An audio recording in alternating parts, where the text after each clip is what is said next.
ওম নমো ভগবতে বাসুদেবায়। জয় শ্রীকৃষ্ণ। রাধে রাধে। আজ 25শে চৈত্র, 8ই এপ্রিল মঙ্গলবার। আজকের দিনে সম্পন্ন হচ্ছে এই বছর 1431 বঙ্গাব্দের সর্বশেষ একাদশী, কামদা একাদশী। বলা হয় এই একাদশী পালন করলে মানুষ সমস্ত পার্থিব সুখ লাভ করে, তার পূর্বজন্মের সমস্ত পাপ বিনষ্ট হয় এবং আয়, সুখ ও সৌভাগ্য অভাবনীয়ভাবে বৃদ্ধি পায়। সেই কারণেই এই একাদশীর নাম কামদা একাদশী। অর্থাৎ যা আপনি কামনা করবেন, প্রার্থনা করবেন, সেই সমস্ত কিছুই এই একাদশী পালন করলে ভগবান বিষ্ণুর কৃপায় তা পূরণ হয়। তাই আজ যদি এই কামদা একাদশীর ব্রতটি করতে পারেন তো খুবই ভালো। যদি কোনো কারণে আজকের ব্রতটি নাও করতে পারেন, কেবলমাত্র এই কামদা একাদশীর ব্রত কথাটি শ্রবণ করে যদি আজকের দিনে ভগবান বিষ্ণুর উদ্দেশ্যে একটি প্রদীপ প্রজ্বলন করতে পারেন, তাতেও এই ব্রতের পুণ্যফল অনেকাংশে লাভ করা যায়। এবং যারা কামদা একাদশীর ব্রত পালন করছেন তারা নিশ্চয় জানেন যে এই ব্রতের ব্রতকথাটি যতক্ষণ না শ্রবণ করা হয় ততক্ষণ পর্যন্ত এই ব্রত অসম্পন্ন থেকে যায়। তাই আজ এই কামদা একাদশীর দিন এই ব্রতকথাটি যতবার শ্রবণ করবেন ততই পরম শান্তি লাভ করবেন। আশা করি কামদা একাদশীর এই ব্রতকথাটি শ্রবণ করে আপনার ভালো লাগবে। শুরু করছি কামদা একাদশীর ব্রতকথা। চৈত্র মাসের শুক্লপক্ষের কামদা একাদশী ব্রত মাহাত্ম্য বরাহ পুরাণে বর্ণিত আছে।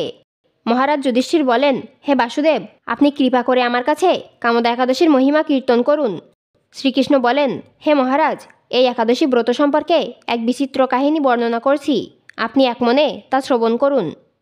পূর্বে মহর্ষি বশিষ্ঠ মহারাজ দিলীপের কৌতূহল নিবারণের জন্য এই ব্রতকথা কীর্তন করেছিলেন। ঋষি বশিষ্ঠ বলেন, হে মহারাজ, কামদা একাদশী তিথি পাপনাশক ও পুণ্যদায়িনী। পূর্বকালে মনোরম নাগপুরে স্বর্ণনির্মিত গৃহে বিষধর নাগেরা বাস করত। তাদের রাজা ছিলেন পুণ্ডরিক। গন্ধর্ব, কিন্নর ও অপ্সরাদের দ্বারা তিনি সেবিত হতেন। সেই পুরী মধ্যে অপ্সরাশ্রেষ্ঠ ললিতা ও ললিত নামে গন্ধর্ব স্বামী স্ত্রী রূপে ঐশ্বর্যপূর্ণ এক গৃহে পরম সুখে দিন যাপন করত। একদিন পুণ্ডরিকের রাজসভায় ললিত একা গান করছিল। এমন সময় ললিতার কথা তার মনে পড়ল। ফলে সঙ্গীতের স্বর, লয়, তালমানের বিপর্যয় ঘটল। কর্কটক নামে এক নাগ ললিতের মনোভাব বুঝতে পারল। গানের ছন্দভঙ্গের ব্যাপারটি সে পুণ্ডরিক রাজার কাছে জানালো।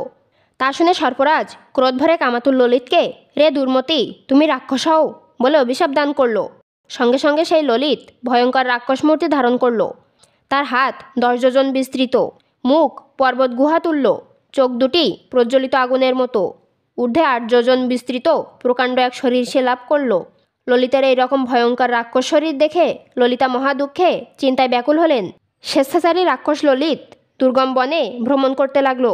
ললিতা কিন্তু তার সঙ্গ ত্যাগ করল না। ললিত নির্দয়ভাবে মানুষ ভক্ষণ করত। এই পাপের ফলে তার মনে বিন্দুমাত্র শান্তি ছিল না। পতির সেই দুরবস্থা দেখে ব্যথিত চিত্তে রোদন করতে করতে ললিতা গভীর বনে প্রবেশ করল। একদিন ললিতা বিন্ধ্য পর্বতে উপস্থিত হলো। সেখানে ঋষশৃঙ্গ মুনির আশ্রম দর্শন করে মুনির কাছে হাজির হলো। তার চরণে প্রণাম করে সেখানে দাঁড়িয়ে রইল।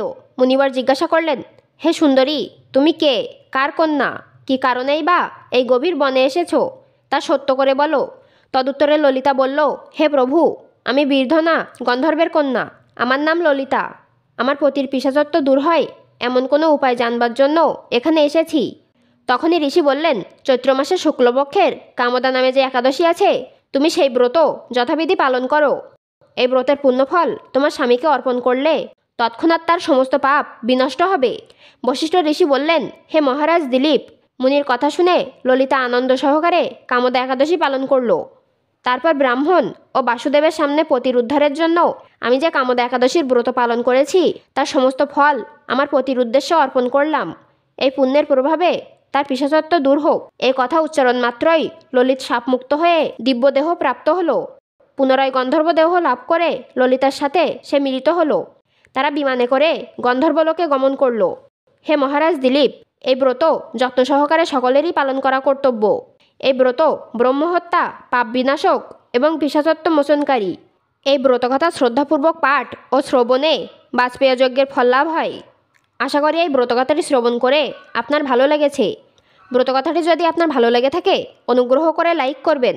পারলে যারা এই ব্রত পালন করছেন তাদের উদ্দেশ্যে শেয়ার করবেন। সকলেই ভালো থাকুন, সুস্থ থাকুন, এই কামনা করে আজকের মতো ভিডিওটি এখানেই শেষ করলাম।